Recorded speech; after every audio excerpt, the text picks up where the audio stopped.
Kulay itim, matigas, sinisip-sip, bago hugutin, and then kakainin. What up mga kamamig Chen? So sa intro lang ako nagtagalog kay gusto ko tilad gamitan ng aman kita ng lingwahe. For today's video guys, samahan niyo ako at tayo ay magluluto ng kulay itim. Lahat dito maitim pero masarap. O di ba lahambal ko kaina, gagamitin ko ang lingwahe namon pero may Tagalog yun. Sige na lang halo-halo So ara may kadyos ako dyan kagdagmay sugataan ko dyan batangan ko tibagungo na mura kay nang hambal ko nga tama ka item nga matiga kaginasap-sap antis mo kanan. Ginugasan ko anay kagidlaga ko anay ang kadyos and then ginbulas ko roman dyan tinluan ang mga gabi. Tapos gitistingan ko kung daharan na nga kanya kadyos kung daharan na nga kanya kadyos ilunod ko rin syempre ang gabi. So ang akat ni menu gali for today's video is kadyos bagungon nga may gata. So shout out dyan sa mga way pakagilada kadya kung ano sabor na tibala ka mo dyan nakamuna lang isip-isip kung ano basta may sabor lang at tamis kag mapait-pait kag maalat-alat kag magata-gata nga makrimi-krimi ti amuray. So nagkiyadra ko bumbay awas king batang ako datiloy tapos king batang ako kamate sambalanda ko no kung hindi mo kuno pagbutangara ko ti kamate sa mga tinulang nga gabi kuno kay ambalanda makatel. Pero akan natawan nyo bala daw pinamarhan tsura ka kanya tinula o di bala para-paraalan naman sa pagluluto kung paano nyo gawin ito hindi bala. Gusto ko na gamitan ng karaya pero talagang nahihirapan talaga ako. Gusto ko talaga may Tagalog.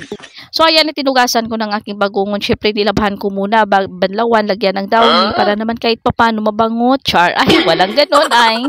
Binabrasyan ko lang yan para makuha yung mga putik-putik niya. And then pagkatapos niyan, kuhanin daw yung buntot niya, yung pinakabuntot para masipsip at makuha mo yung laman niya mamaya pag naluto na yan. O di bala, tama ka uti, abutan kita siyam-siyam ka dyan sa ginaubrata nga dyan.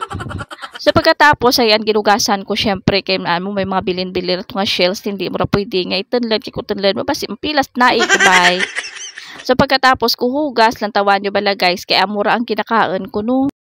So antes ko ibutang ang bagungon, gibutangan ko anay tigata atong akan nilaga nga kadyos kagabi. And then kukumama pala ang ginamit ko dito kasi sa kukumama, creamy na at puro gata talaga. So ayan sabi ko at kunti lang ilagay ko, hinalo-halo ko na pero hambalan da ko no hindi kung sagay kakulugay di kay makatel dila mo Katel guro dila mo kundi kapanglibak ka nga padbalay mo. And then ilagay ko na itong bagungon. Kunting kimbot-kimbot lang, kunting kulo-kulo lang yan. Ganyan talaga ang bagungon, hindi pwede ma-overcook. Kasi pag na-overcook yan, mahirap na yan sipsipin. So ayan kung makikita nyo pa na yung halo-halo ko dito. Sabi nga ng iba wag daw haluin kasi kakati yan. Hindi ako naniniwala kasi nga walang kating nangyari. So ayan guys, kainan na po tayo at kakain na po ang inyong matabang Mami Chen. So bago tayo kumain, manalangin muna tayo. Papasalamat sa lahat ng grasya na ibinigay ni Lord sa atin. Sana Lord maraming blessings pa ang dumating at sana po mag-viral na itong video ko. Char. So ayan at of course na rin dito na tayo sa pinaka-amazing sip-sip dito, sip-sip doon, hugot dito, hugot doon. O diba? Galing. Ganyan kasarap ang bagungon guys. Kung hindi nyo lang alam, napakasarap kaya magluto ka na. Kahit anong luto, pwede rin ito igisa-gisa, tapos lagyan mo lang ng luya, bawang sibuyas, tubig, pakuluan lang, lagay mo yung bagungon, all goods na yan. Pero dito kasi sa amin, nakasanayan namin, naglagyan ng gata, and then nagabi, yun, masarap lalo yun. So ayan at kung nakikita nyo ang inyong Mami Chen at enjoy na enjoy sa kanyang kinakain, bahala, natambok, basta gwapa, char. Nagsino man nagamba ka ni mga gwapa ka, wow, kung galing nga naman lang, ginadayaw, okay. So gusto makabati ka gamon yung mga lingwahe, magtubla ka mo dyan sa liyon kay manan, yung kaya idoga, tula tamon dyan. Pero namian kita natakan ka lingwahe di dyan sa liyon mo, kapirigay ko dito sa bukid nga na yon, ay maana lang kita na bay. Kita mo to, yun mo pula kay siki mo ba puro lauto ate, nami no. Amo dyan na mga lingwahe, naman dyan ko nasiga naman, magambali mo timatadyo dito kay chindi, o naman ginawakal.